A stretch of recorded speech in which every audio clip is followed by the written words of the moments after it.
So let's begin and कोशिश करो कि यहीं पे याद हो जाए, नंबर से दोस्ती कर लो, हो जाएगा याद, टेंशन नहीं लेने का है, पॉजिटिव माइंड के साथ याद करो।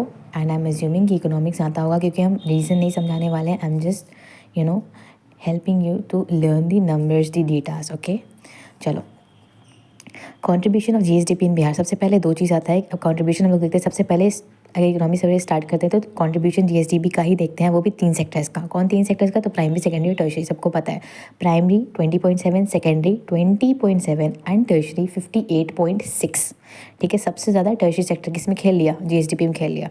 अब एम्प्लॉयमेंट कंट्रीब्यूशन के बारे में देखा जाए तो अब यहाँ पे लोग रोज़गार, ठीक है, तो खेती बाड़ी में सबसे ज़्यादा रोज़गार, ठीक है, 50 प्राइमरी सेक्टर्स में 47 है, सेकेंडरी सेक्टर्स में 25 है, सबसे कम सेकेंडरी सेक्टर क्योंकि industrial backwardness basically, and tertiary sector जो हो गया 26 हो गया। तो एम्प्लॉयमेंट में सबसे ज़्यादा एम्प्लॉयमेंट कौन देता है? तो हम लोगों को कौन देता है? प्राइमरी सेक्टर देता है, खेती बाड़ी।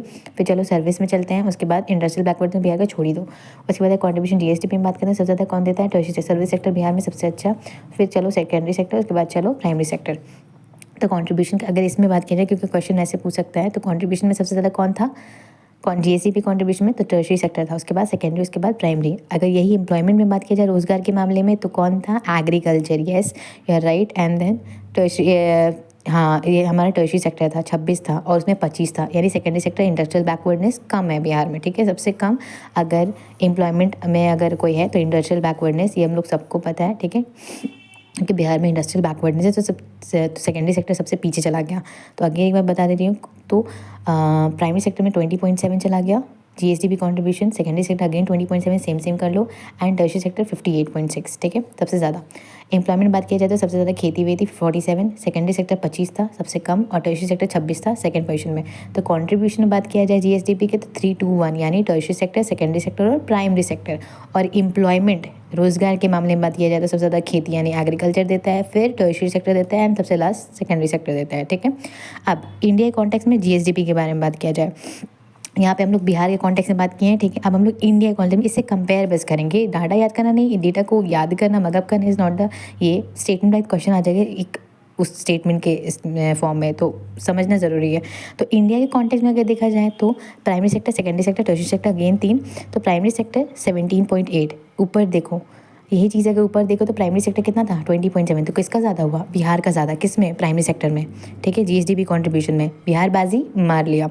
देन सेकेंडरी सेक्टर क्या हो गया? 29। इसमें कौन बाजी मारा? इसमें इंडिया बाजी मारा।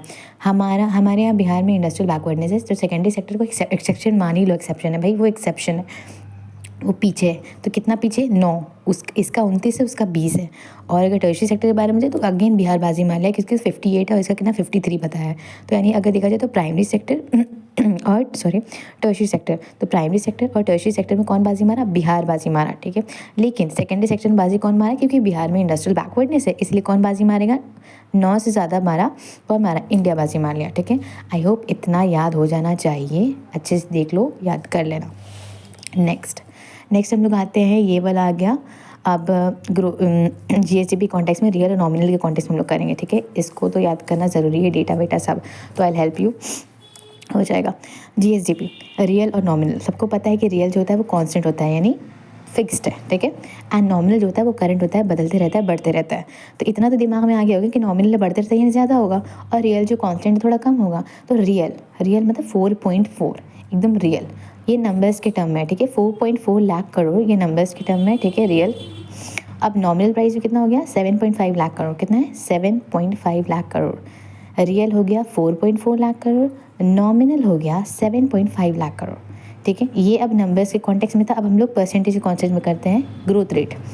तो ग्रोथ रेट अगर रियल का देखा जाए तो 10.6 है, और ग्रोथ रेट अगर नॉमिनल का देखा जाए जो कि बढ़ते रहते हैं उसका 15.5 है, ठीक है। तो मैंने ऐसे याद किया कि 7.5 है, पीछे में 5 है, तो 5 का ही फैक्टर लेके 15.5 इसका ग्रोथ रेट मान लिया, उसका 10.6 दिमाग में डाल दिया है। तो 4.4 और 10.6, 7.5 और 15.5, ठीक है। जीएसडीपी अगेन में बता दे रहे हैं कि रियल कितना गया? 4.4, और नॉमिनल कितना गया? 7.5। 7.5 यानी 5 का फैक्टर कर लो तो ग्रोथ रेट यानी इसका कितना होगा? 15.5। इसका 4.4 था तो इसका ग्रोथ रेट कितना होगा? 10.6, मोटा मोटी तौर पे। देन पर कैपिटा इनकम, ठीक है, रियल अगेन नॉमिनल, ठीक है। तो बिहार का जो रियल है जो नहीं बदलता है तो 35 रख लो, 35,000 रफली 35,000, 35,119 पूरे नंबर्स में, और नॉमिनल जो हो गया जो चेंज होते रहता है वो 59,59,637, ठीक है, 35119,59,637। तो इसका समझ लो, मान लो 30 है तो इसका डबल है 60, ठीक है। तो इसका ग्रोथ रेट जो हो गया, इसको देखो आखिरी में क्या है 9 है, तो रियल का जो ग्रोथ रेट हो गया पर कैपिटा इनकम में, रियल का जो ग्रोथ रेट हो गया वो 9% है, ठीक है। एंड नॉमिनल कितना है 13.9, नॉमिनल कितना है 13.9। एक बार फिर से रियल 35,000 रफली मान लो, आखिरी में 9 है 119, देन नॉमिनल का 59,637, ग्रोथ रेट 9%, ग्रोथ रेट 13.9%। इसमें जीएसडीपी था, इसमें पर कैपिटा इनकम है, कंफ्यूज नहीं होने का है, ठीक है। रियल का जीएसडीपी 4.4 लाख, नॉमिनल का 7.5 लाख करोड़, ठीक है। इसका 10.6 ग्रोथ रेट था, इसका 15.5, 5 का फैक्टर ऐसे करके कर लिया। देन पर कैपिटा इनकम के बारे में बात की तो रियल और नॉमिनल था। इसका रियल मानो कमाई समझ लो, रियल की कमाई जो होगी पर कैपिटा हो गया वो 35,000, इसका 60,000 समझ लो, ठीक है। इसका 9% ग्रोथ रेट है, इसका 13.9% ग्रोथ रेट है, ठीक है। अब इंडिया के कॉन्टेक्स्ट में देखा जाए तो इंडिया, जाहिर सी बात है इंडिया का तो इससे ज़्यादा ही होगा, तो ज़्यादा होगा मतलब इसका 35 था, इसका 98 हो गया 1000, ठीक है। इसका कितना था 5960 मान लो, इसका 1.72 लाख। तो जाहिर सी बात दोनों के टर्म में इंडिया का अगर नंबर्स के टर्म में देखा जाए ज़्यादा है, ठीक है।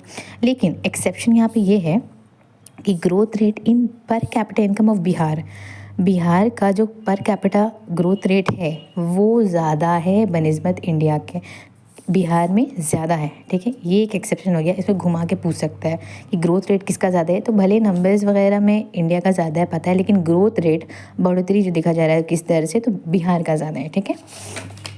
नेक्स्ट इज़ द एस्टिमेट 2022-23 का। तो अब कंट्रीब्यूशन बात करते हैं, वही कंट्रीब्यूशन फिर से वही है 20-20-60 रफली